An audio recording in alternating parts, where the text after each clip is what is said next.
শত বছর আগের বয়াগুলোকে ঘিরে ছিল রূপকথা। তখনকার মানুষ বয়াগুলোকে অলৌকিক কোনো বস্তু হিসাবে বিশ্বাস করতেন। সেই বিশ্বাস থেকেই তখন দূর দূরান্তের মানুষ বিভিন্ন মনোবাসনা পূরণের নিয়তে এখানে ছুটে আসতেন।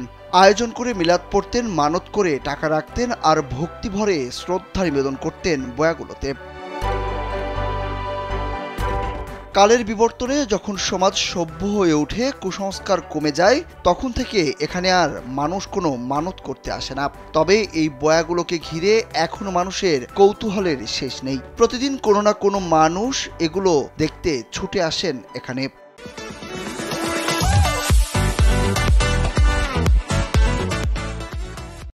বেডিরা আইতো ওই জিকির মিকির করতো, তসুমসু হইতো, নজ হইতো, মিডিয়া হয়তো চিনি মিনি দিত। আঙ্গুর জায়গার লোকে করে না, অন্য ধরে না, অন্য জায়গার থেকে লোক আই এরা কয় ভাই কিছু আছে, এরা জিকির করে মিলাদ মহল করে হাঁকে ফাঁকে। এলাকার বয়োবৃদ্ধরা জানান, বাপদাদার আমলে এই অঞ্চলে প্রমত্তা মেঘনা বহমান ছিল। এখানে নদীটির দৈর্ঘ্য ছিল 7 মাইল আর প্রস্থ ছিল 1 মাইল। বড় বড় জাহাজ চলাচল করত এই জায়গার ওপর দিয়ে। এরপর নদীটি ক্রমে পশ্চিম দিকে সরে গিয়ে এদিকে চর পড়ে।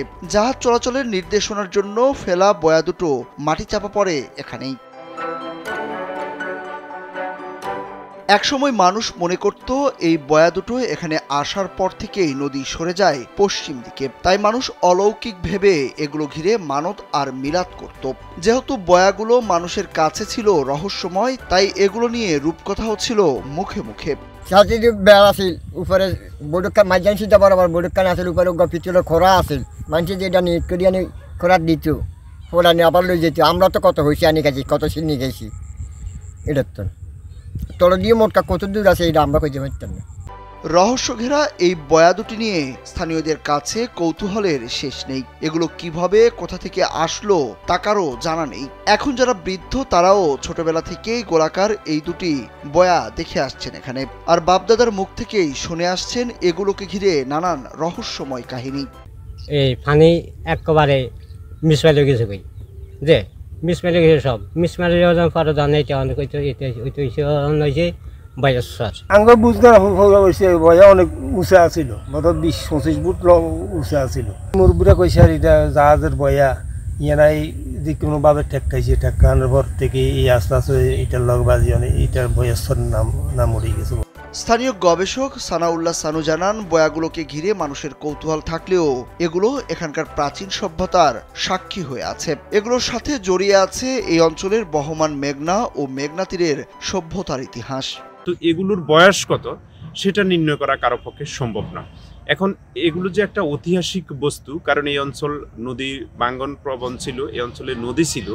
এখন পরবর্তী প্রজন্মের জন্য এটি একটি শিক্ষণীয় বিষয়, যে এখানে একটি গবেষণার বিষয়। এই অঞ্চল নিয়ে যদি কেউ কখনো গবেষণা করা হয়, তাহলে এই বয়াগুলো গবেষণা বস্তু হিসেবে স্থান পাওয়ার মতো। লক্ষ্মীপুর সদর উপজেলার তেওয়ারীগঞ্জ ইউনিয়নের চর উভূতি গ্রামের বিস্তীর্ণ চরের মাঝখানে পাশাপাশি দুটি বয়া শত বছর ধরে পরিত্যক্ত অবস্থায় পড়ে আছে। 1960 সালের আগে এই চরে তেমন কোনো বসতি ছিল না। নদীর জেগে ওঠা চরে ফসল চাষ হতো।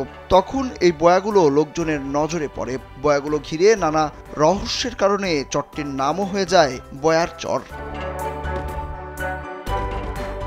সুরুজ আহমেদ, কালবেলা।